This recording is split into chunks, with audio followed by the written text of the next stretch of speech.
अस्सलाम वालेकुम स्टूडेंट्स।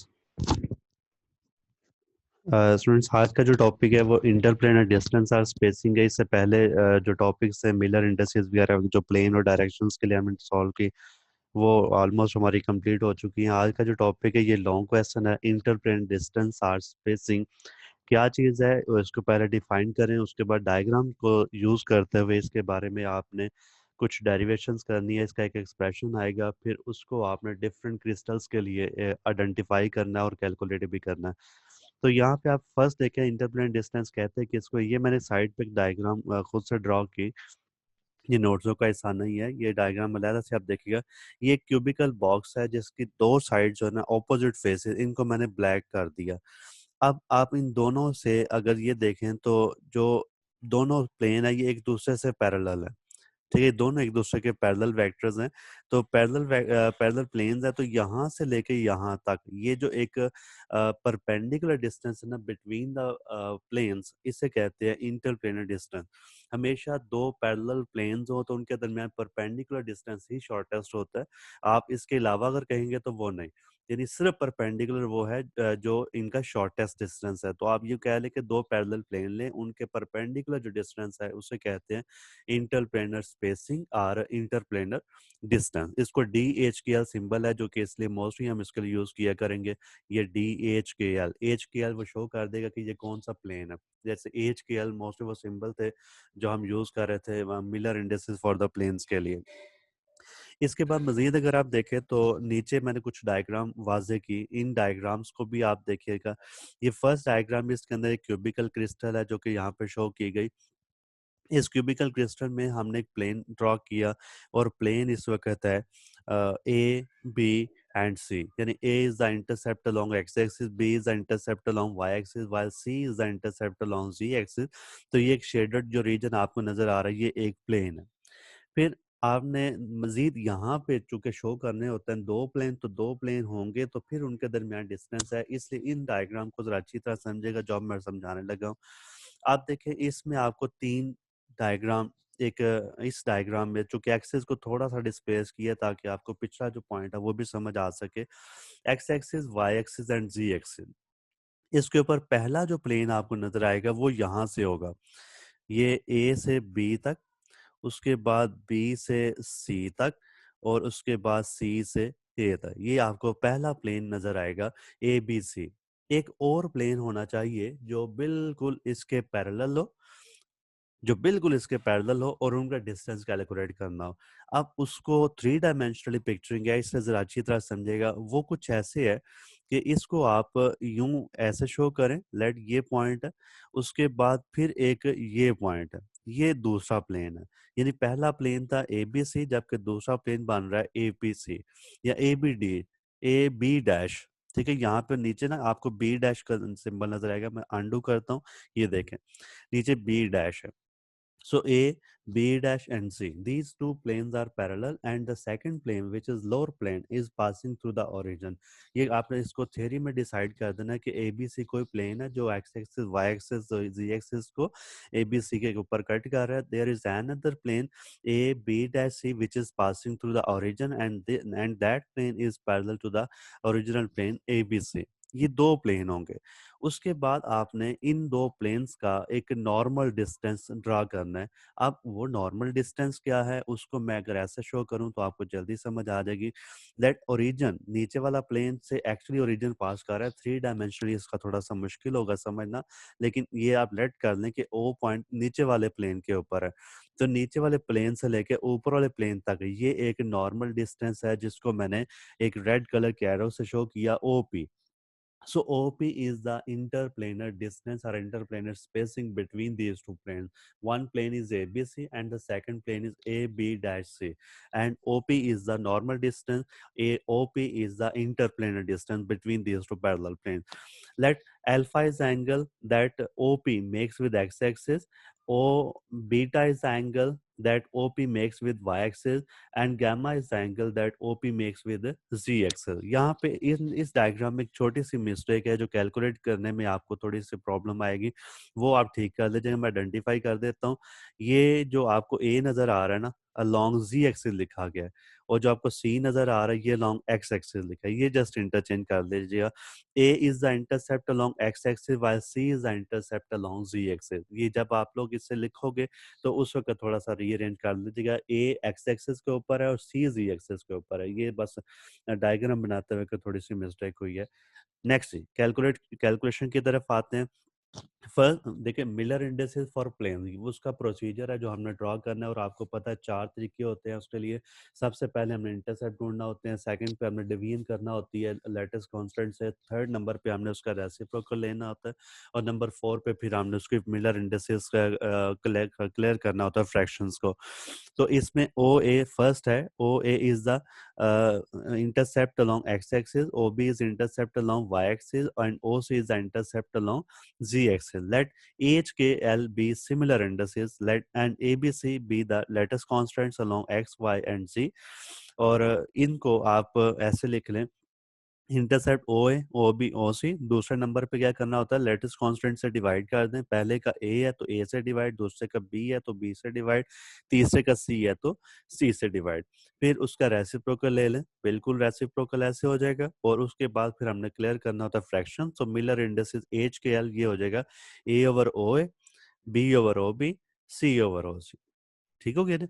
उसका इसका क्या मतलब है, h represent a over o a, K represent B over OB and L represent C over OC, जैसे कि आपको नीचे डायग्राम ये which means H is equal A over OA। इसको आप OA, OB and OC जो इंटरसेप्ट है वो निकाल लें तो एक आ जाएगा A over H, B over K, C over L। ठीक है, ये तीन हो जाएंगे। उसके बाद फिर आपने राइट एंगल ट्राइंगल्स पे जाना, OPA, ये मैं थोड़ी सी कोशिश करता हूँ आपको ये बात समझाने की। OPA, OPA ट्राइंगल एक्चुअली ये है, this is OP, this is O A, मैंने कहा चेंज कर लीजिएगा, सी नहीं है ये, ओ ए है। और उसके बाद एक ये वाला, ये, तो ये डिस्टेंस जो ओ पी है ना ये डी है।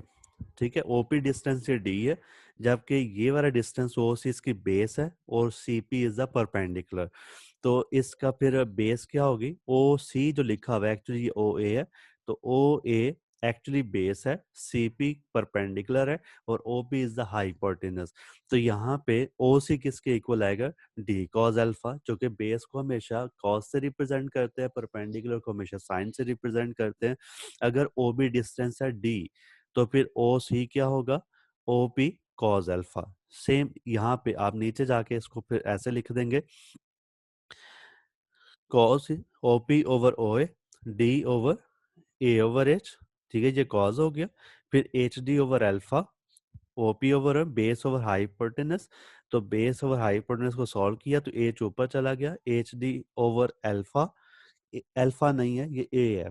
ठीक है, यहाँ पे एच डी ओवर ए। सिमिलरली आप एक एक ट्राइंगल के लिए निकाल लें, बाकी जो दो ट्राइंगल्स होंगी उनके लिए आप सिंपल लगा दें, एच एक्स एक्सिस के ऊपर होता है, फिर यहाँ पे के आ जाएगा और बी आ जाए, फिर एल आ जाएगा और सी आ जाए, cos alpha cos beta cos gamma, तीनों आपने इस तरह से एंगल्स निकालने हैं। Actually cos alpha cos beta cos gamma निकालने का फायदा होता है कि ये डायरेक्शन को साइंस को रिप्रेजेंट कर रहे होते हैं, और डायरेक्शन को साइंस का ये एक जनरल सा फार्मूला आता है, cos square alpha plus cos square beta plus cos square gamma is equal to 1।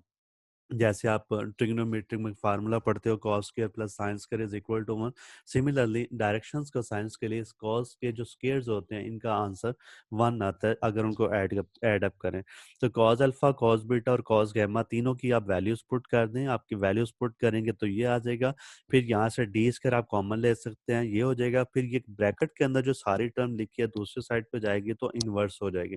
Inverse just मैंने इसके ऊपर -1 लगा दिया। ठीक है, ये देखें ये -1 लग गया। फिर आप इसको आ, ये जो डी का स्क्वायर है इसको खत्म करें ताकि आपको सिर्फ डी का आंसर मिले, तो ये -1 की बजाय क्या हो जाएगा, -1/2। 2. So this is the perpendicular distance between two parallel planes called interplanar distance. This is a general formula and is applicable to the primitive lattice of orthorhombic, tetragonal and cubical system.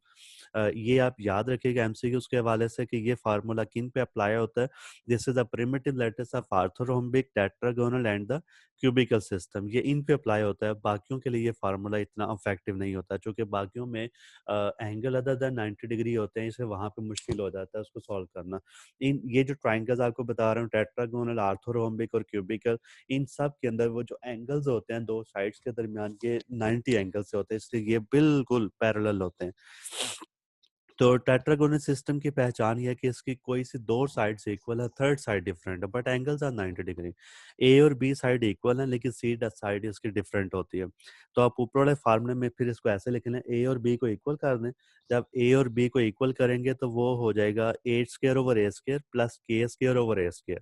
B को आप ए लिख दो तो ये equation कुछ ऐसे shift होगी. लेकिन अगर हम बात करें इस फार्मूले को क्यूबिकल सिस्टम के लिए, तो क्यूबिकल में आपको पता है ए बी और सी तीनों क्या होते हैं, इक्वल. तो ये नीचे ऊपर वाले फार्मूले में ए भी ए रहेगा, बी भी ए हो जाएगा, सी भी ए हो जाएगा. तो आपको इक्वेशन कुछ इस तरह से मिलेगी. फिर अगर आप इसको सॉल्व कर देते हैं, इसका जो अंडर रूट है, तो अब आपको फाइनल जो एक्सप्रेशन मिलेगा वो कुछ ऐसी शेप का होगा. D is equal to A over -1/2 है ना, इसको +1/2 करोगे तो ए ऊपर शिफ्ट हो जाएगा. फिर 2 ए स्क्वायर के से खत्म होगा अंडर रूट, तो ऊपर सिर्फ ए रह जाएगा, नीचे under root as it is आएगा. Under root h square plus k square plus l square is equal to d. This is interplanar distance for the cubical system. This is only for the cubical system. Tetragonal के लिए जो ऊपर वाला formula है, अगर मैं आर्थोरोम्बिक की बात करूंगा तो उसका एक डिफरेंट फार्मूला, उसके तीनों साइड्स इक्वल नहीं होते. तो वो जो जनरल फार्मूला है वो एक्चुअली आर्थोरोम्बिक का ही है. टेट्रागोनल में दो साइड इक्वल है और क्यूबिकल में तीनों साइड से इक्वल हो गए. तो आपके पास जो क्यूबिकल सिस्टम है यही एक्चुअली मेन है जिसकी बात हमने इस पूरे चैप्टर में चलानी है. तो नेक्स्ट आते हैं जी क्यूबिकल. अब आपने बाकी नहीं स्टडी करने, सिर्फ क्यूबिकल, आपका सिलेबस भी क्यूबिकल को डील कर रहा है. तो क्यूबिकल के हवाले से ही हम अपनी कैलकुलेशन जो है ना वो पूरी करेंगे. फॉर क्यूबिकल सिस्टम, ये तीन तरह के क्यूबिकल सिस्टम्स हैं जो हम डील करेंगे. एक होता है सिंपल क्यूबिकल, एक होता है बॉडी सेंटर्ड क्यूबिकल, एक होगा फेस सेंटर्ड क्यूबिकल. तो सिंपल क्यूबिक के लिए हमने तीन प्लेन शो करने हैं. जो पहले वाला प्लेन है ये होगा 1 0 0, second plane 1 1 0 and third plane 1 1 1. ये तीन आपने तीनों के लिए जनरल केस लेने होते हैं. मैं आपको फिर कह दूं कि ये तमाम वैल्यूज आपको डिराइव करनी आनी चाहिए.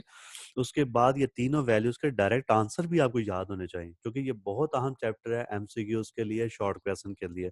तो सिंपल क्यूबिक के लिए देखे मैंने लिखा D1 0 0, यानी कि हमारा ऊपर इक्वेशन के मुताबिक H1 है, ये डी एच क्या होता है ना, एच वन है, के और एल 0 0 है. तो यहाँ पे के और एल की 0 0 वैल्यू पुट करें तो आपको आंसर मिलेगा ए ओवर 1 का स्क्वायर प्लस 0 का स्क्वायर प्लस 0 का square which is equal to A.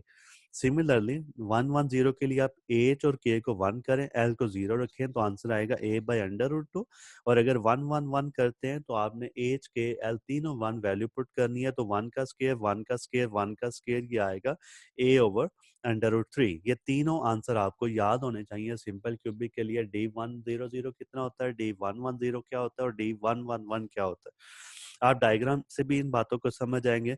ये फर्स्ट प्लेन है, सेकंड प्लेन आप देख सकते हैं, इनके दरमियान डिस्टेंस 1 है. ठीक है, distance between two atom are the distance between two parallel plane is equal to A. ये ए के इक्वल आएगा. यहाँ पे अगर आप देखें तो ये भी उसी तरह से आएगा, लेकिन ये चूंकि हाफ हाफ को दरमियान से कट कर रहे होते हैं. ये 1 1 1 वाले प्लेन है, ये 1 0 0 वाले प्लेन है, और ये छोटे छोटे आपको नजर आ रहे हैं, ये इस वक्त 1 1 1 प्लेन है. लेकिन मैं एक चीज मजीद यहाँ पे आपको बता दूं कि इस वक्त आपका जो ओरिजिन है ना, ओरिजिन ये वाला है. ठीक है, ये ओरिजिन है, इसके मुताबिक आप समझेंगे.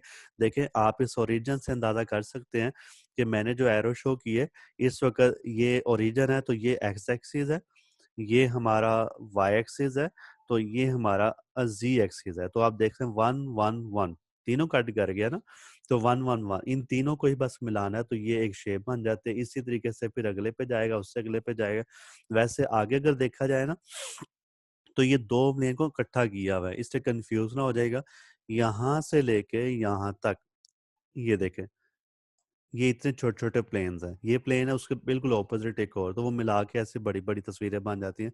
तो ये एक क्यूबिकल बॉक्स में रहोगे तो आपको एक ही मिलेगा, अगले में जाओगे तो अगला मिलेगा।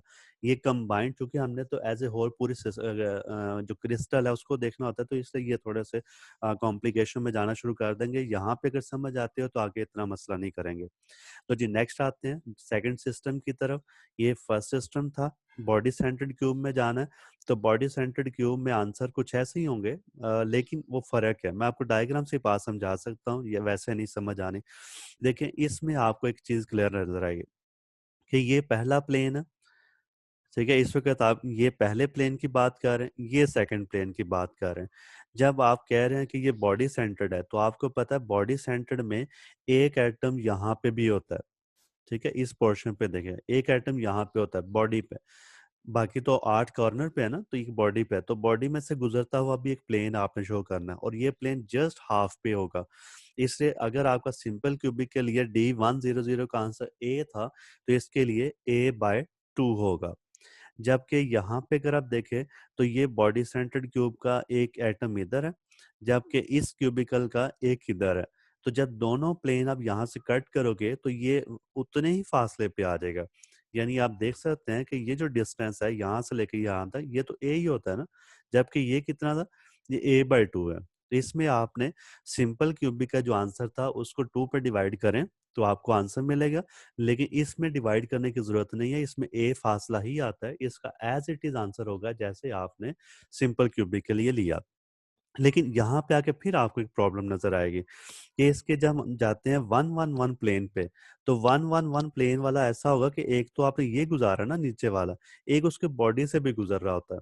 इससे यहाँ पे भी आपको दो डिफरेंट प्लेन के दरमियान जो डिस्टेंस है वो हाफ मिलेगा, यानी ये पोर्शन भी हाफ है। आप इसको देख लें चाहे इसको देख लें, नीचे वाला कोई इतना अहम नहीं होता, ऊपर वाला जरूरी है, क्योंकि आपने पहला प्लेन ये शो करना है जो कि 111 है, और दूसरा आपने शो करना है जो बॉडी वाले एटम में से पास कर रहा होता है, बीसीसी वाले में से, तो ये बिल्कुल हाफ हाफ है।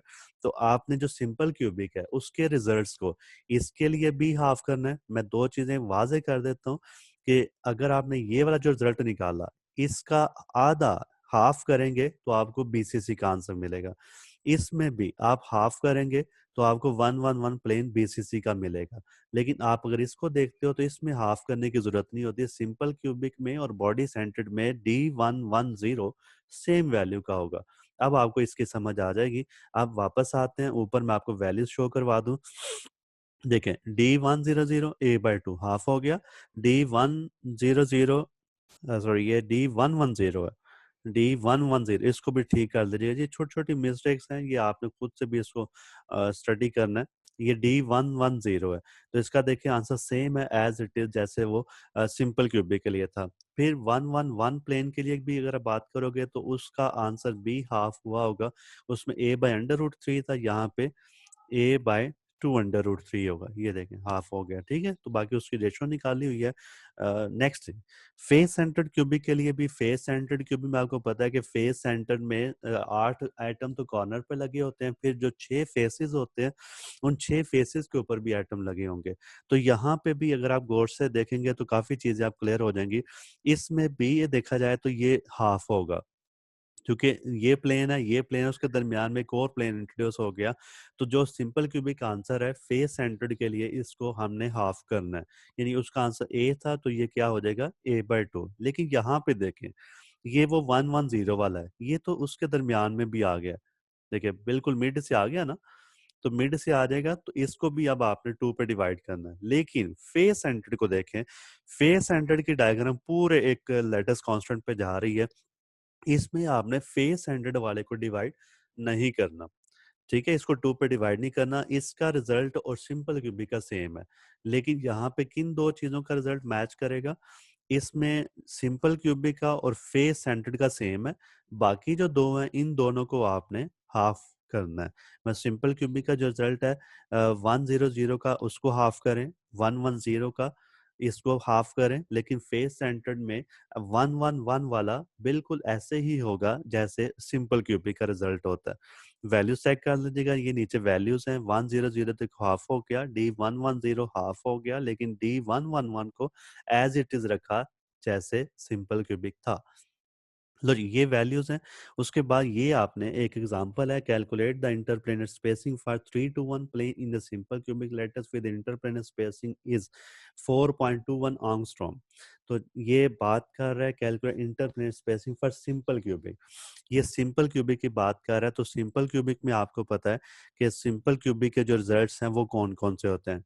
डी एच का फार्मूला अप्लाई करें, इसमें 3 to 1 पुट कर दें, यानी एच आप 3 पुट करो, के 2 पुट करें और एल 1 पुट करें, तो आपको आंसर मिलेगा 3 square plus 2 square plus 1 square, नीचे ये आ जाएगा, ये अंडर रूट 14 हो जाएगा और ऊपर ए की वैल्यू उसने बताई है, जस्ट वैल्यूज पुट कर दें, आपको डी का आंसर मिल जाएगा। ये भी आप एक शॉर्ट क्वेश्चन के हवाले से, न्यूमेरिकल्स के हवाले से याद रखिएगा। तो जी आज का टॉपिक इतना ही था। इसमें हमने इंटरप्लेनर स्पेसिंग की बात की, कैसे इसको ड्रॉ करते हैं, कैसे इसको कैलकुलेट करते हैं। उसके बाद फिर हमने इसके simple cubic, body centred cube और फेस सेंटर्ड क्यूब के हवाले से बात की। उम्मीद है इंशाल्लाह आपको इसमें समझ आ जाएगी। प्रैक्टिस करें तो जितनी ज़्यादा हो सके, नेट से सर्च करें। वैसे उम्मीद है इतनी ज़्यादा ज़रूरत नहीं पड़ेगी आपको, लेकिन फिर भी अपनी तसल्ली के लिए चीज़ों को पढ़ा करें, बुक्स को पढ़ा करें। किटल की बुक आपके पास होगी उसको पढ़ें, एम ए वहाब की बुक आपके पास होगी उसको पढ़ें। उम्मीद है इंशाल्लाह इसमें कोई प्रॉब्लम नहीं आएगी। ये अपने लॉन्ग के हवाले से भी तैयार करें और एमसीक्यूज़ के हवाले से। अल्लाह हाफ़िज़।